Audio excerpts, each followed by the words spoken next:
बिस्मिल्लाहिर्रहमानिर्रहीम। इन्ना लिलमुत्तक़ीना मफ़ाज़ा, बेशक मुत्तक़ीन जे लाइ कामयाबी आहे।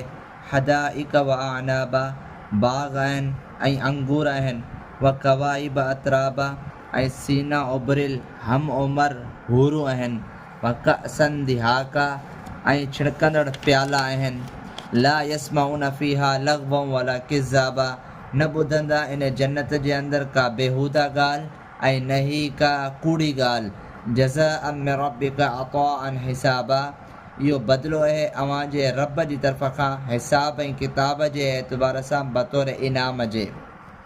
ही जेके आयतूं आहिनि, हिननि आयतुनि जे अंदरि अल्लाह तबारक व तआला मुत्तक़ी माण्हुनि जो, परहेज़गार माण्हुनि जो ज़िक्र करणु फरमायो ऐं नेक माण्हुनि जो ज़िक्र करणु फरमायो ऐं उन्हनि जे लाइ इहो इरशाद फरमायो, इन मन यकीनन बेशक मुत्तक़ी जेके माण्हू आहिनि उन्हनि जे लाइ मफ़ाज़ा कामयाबी आहे, वॾी कामयाबी आहे, वॾी फलाह आहे।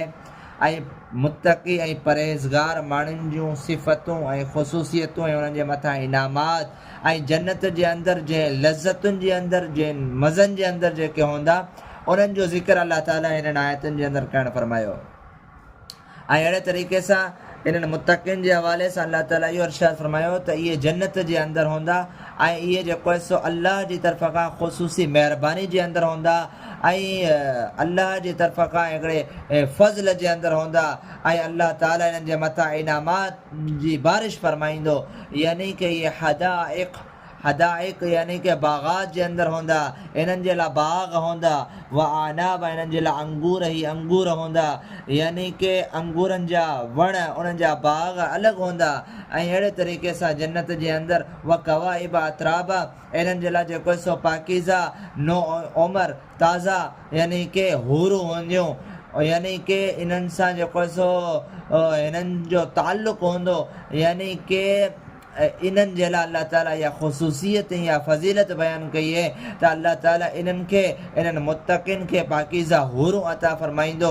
व कअसन दिहाका, ऐं इन आयत जे अंदरि जेको आहे सो प्यालनि जो ज़िक्र आहे, प्याला हाज़िर हूंदा। इन वजह मुराद इहो बयानु कयो वियो बाद मुफ़स्सिरीन त उन जॻह ते, उन जन्नत जे अंदरि पाकीज़ा शराब हूंदी ऐं पाकीज़ा पाक ऐं पाकीज़ा शराब जेका न अक़ल खे बहकाए, न जंहिंजे ज़रिए सां इंसान जेको सो कंहिं ग़लति जुमिला ॻाल्हाए, बल्कि पाक ऐं साफ़ जेको आहे सो शराब हूंदी, जेका पाकीज़ा शराब हूंदी, उन्हनि जा प्याला इन्हनि जे अॻियां हाज़िर हूंदा।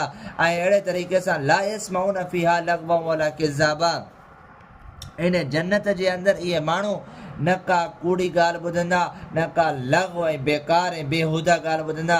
ला यस्माऊन फ़ीहा, न ॿुधंदा इन जन्नत जे अंदरि लग़व ॻाल्हि, वला किज़्ज़ाबा, न ई का कूड़ी ॻाल्हि। यानी कि इन जन्नत जे अंदरि इन्हनि जे लाइ जेके बि ॻाल्हियूं बयानु कयूं वेंदियूं उहे हक़ ऐं सच हूंदियूं। इन जन्नत जे अंदरि इहे सलामती सां हूंदा, इहे अल्लाह जी महिरबानी जे अंदरि हूंदा। इन जन्नत जे अंदरि जेके ॻाल्हियूं अल्लाह तबारक व तआला इन जन्नत जी ख़ुसूसियात जे अंदरि जेके बयानु कनि, उहे बि सभु हक़ ऐं बरहक़ आहिनि। उते वञी करे ॾिसण खां पोइ जेको आहे सो इन्हनि खे इन्हनि सभिनी शयुनि जो इल्मु हासिलु थी वेंदो। ऐं अल्लाह ताला जंहिं जन्नत जो इन्हनि सां मुआहिदो कयो आहे, मुत्तक़ी माण्हुनि सां वाइदो कयो आहे, उहा उन्हनि खे मिलंदी। यानी कि अल्लाह ताला पंहिंजी ख़ुसूसी महिरबानी ऐं इनायत जे ज़रिए सां अहिड़े क़िस्म जे मुत्तक़ी माण्हुनि जे लाइ जेको आहे सो यानी कि इहा जन्नत अता फ़रमाईंदो। उन में का बि ग़लति क़िस्म जी का ॻाल्हि कोन हूंदी। ऐं दुनिया जे अंदरि इंसान जे कननि जे अंदरि कूड़ियूं ॻाल्हियूं पैदा थींदियूं रहंदियूं आहिनि ऐं पवंदियूं रहंदियूं आहिनि, पर जन्नत जे अंदरि का बि जेको आहे सो कूड़ी ॻाल्हि कोन हूंदी। ऐं अहिड़े तरीक़े सां इहे बाग़ हूंदा, अंगूर हूंदा ऐं जेको आहे सो यानी कि शराब जा प्याला हूंदा। ऐं अहिड़े तरीक़े सां जेको आहे सो हिननि जे लाइ इनामात ऐं नवाज़िशूं हूंदियूं अल्लाह ताला जी तरफ़ खां। इन्हनि जे हवाले सां इहो फरमायो वियो, जज़ाअन मिन रब्बिका अताअन हिसाबा, इहो बदिलो आहे अव्हांजे रब जी तरफ़ खां हिसाब ऐं किताब जे एतबार सां बतौर अता ऐं बतौर इनाम जे।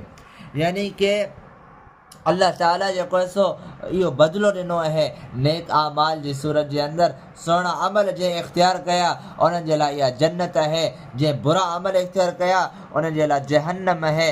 नेक आमाल इख़्तियार करण जी बदौलत अल्लाह ताला हिन इंसान खे इहा अज़ीम शान जन्नत अता फ़रमाईंदो। इन नेक आमाल जे हवाले सां इहो फरमायो वियो त इन जी सूरत जे अंदरि हिन इंसान खे इहो बदिलो ॾिनो वेंदो।